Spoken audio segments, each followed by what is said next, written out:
after you've watched the speech, you now need to start thinking about what did she do in that speech. So we can all agree about the rhetorical situation. So remember, the rhetorical situation is going to be the audience, writer, and purpose. So the audience is the Queen's subjects, or people of Great Britain and the Commonwealths. But then again, people from all over the world watched it too. So it's a broad audience, broader than most speeches ever. The writer is going to be someone who is writing for the Queen. I doubt she wrote that herself, just like presidents don't write their own speeches. But it's going to be wanting to be something that befits her role. So it's going to be something, the writer is going to sound like a queen, right? It's going to be something that sounds proper and formal and stately. And then the purpose, we all know, is to unify and to make sure that people are feeling comfortable and a little less scared, and knowing that the people in the world who know what they're doing are doing it and are making sure that we're safe. So the credibility from this comes from the fact that she's the Queen of England. She doesn't have much power in England, but she's a figurehead.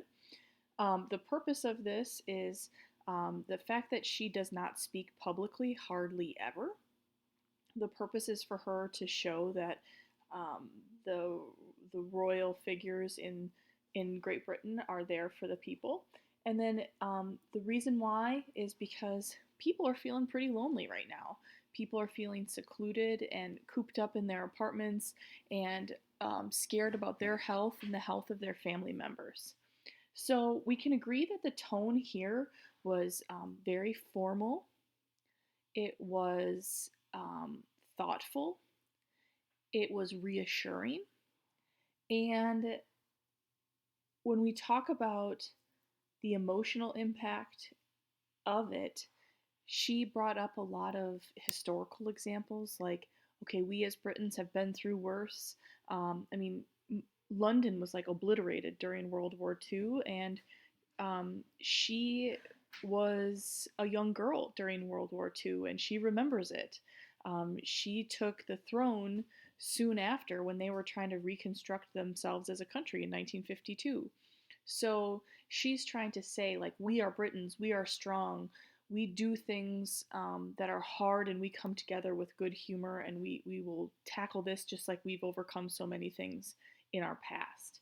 So as I was reading this, I marked it up for different things that I saw were rhetorical strategies that she used. The first thing here is in these first few lines, she uses a juxtaposition. So she talks about how, wow, this is hard. There are financial difficulties and enormous changes, but there are these wonderful people who are heroes, who are supporting us, who are continuing the day-to-day duties outside of their home to support us all. So it's like she starts out bleak at the beginning and then immediately is like a reassuring tone.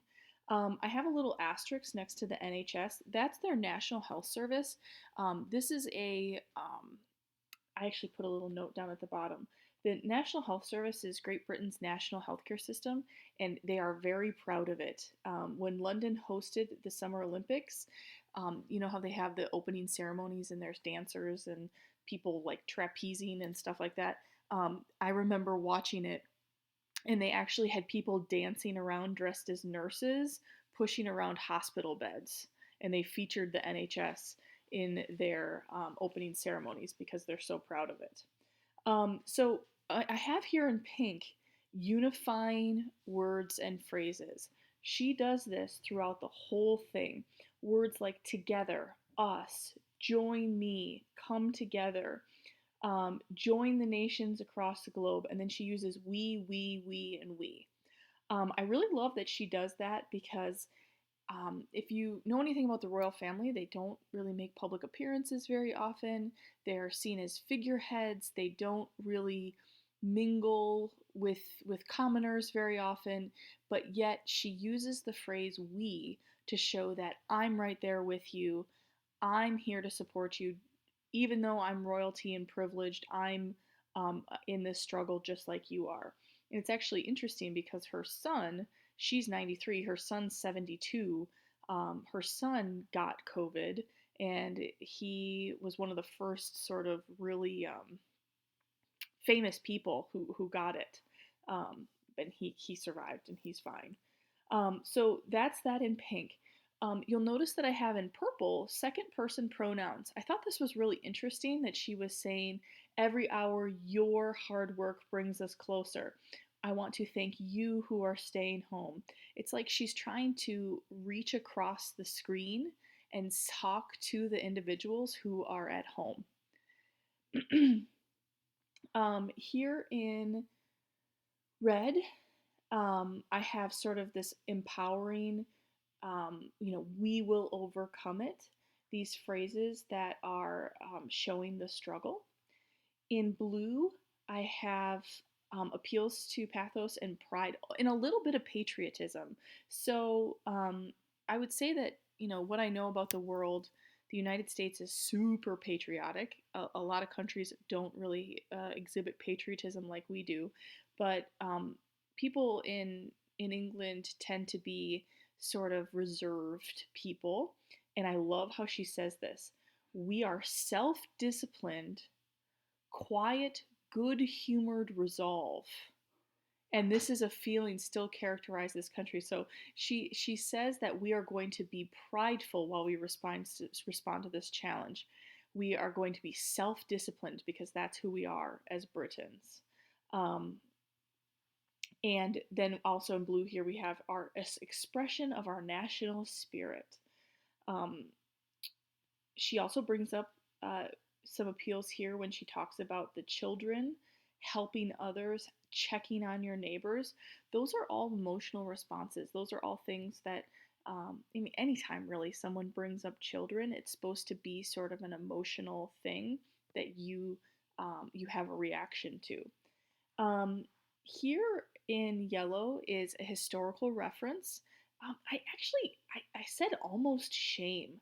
I think this is really interesting because she says, it reminds me of my first broadcast I made in 1940. We spoke here at Windsor to the children who had evacuated from their homes and sent away for safety.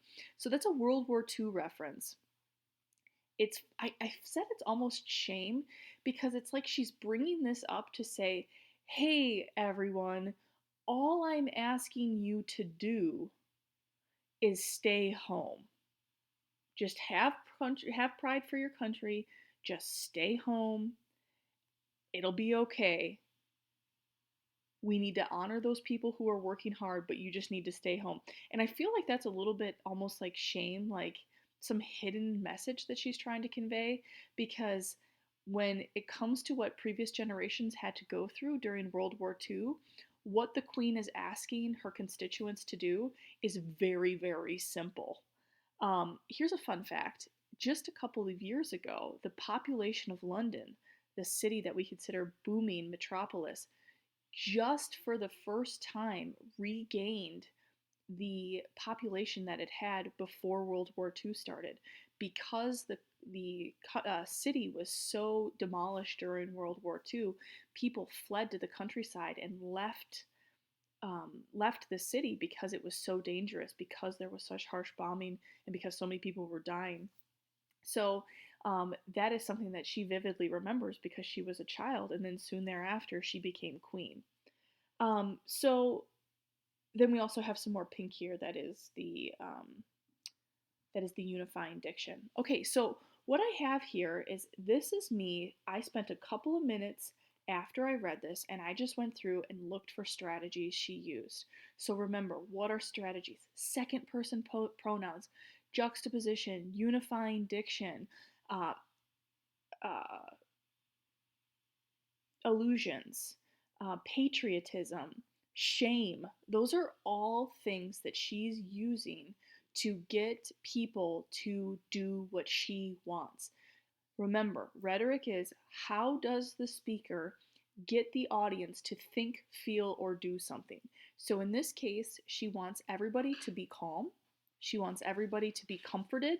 She wants everyone to stay home. So, how does she do that with this speech? All right, so what you're going to do now is after you've watched this video, you are going to go and click on this document here on Canvas. And it is a PDF of a rhetorical analysis I wrote about this speech. This paragraph is the introduction. This paragraph is the first body paragraph, okay? So remember, when you're writing your essay on the test day, I would suggest to have a 4-paragraph essay, intro, body, body, conclusion, with tons of support and links to your thesis in that body paragraph. Nice, really big, dense body paragraphs. Have 2 topics that you analyze. If you have more, that's great, but really concentrate on making a lot of in-depth analysis about whichever ones you choose. So what you're going to do is you're going to read through the above rhetorical analysis that I wrote. As you can see, after each sentence, there's a little superscript letter, 1, 2, 3, 4. Those are the 4 sentences in my introductory paragraph. What you're going to do is then go down here and say, what did I do with my first paragraph? What was the point of my first paragraph? It's literally just a word or a phrase. You do not need a long explanation. All you're going to do is give the sentence a label. So what I'm asking you to do is, what is the structural purpose of each sentence in the paragraph? Is it a link to the thesis? Is it the thesis? Is it background? What is the point of it? Is it a topic sentence? Is it introducing the topic? Is it providing context? Is it setting up a quote? All of these things are incredibly important structurally for an essay. And what I want you to go through and do is to figure out, what was the point of this sentence? Okay, so after you're done with that, you're going to turn that into Canvas. And yeah, that's it for the day. So yeah, fill this in, 1, 2, 3, 4, really quickly. Just write down a word or a phrase and then turn that into Canvas. All right, have a good one, folks.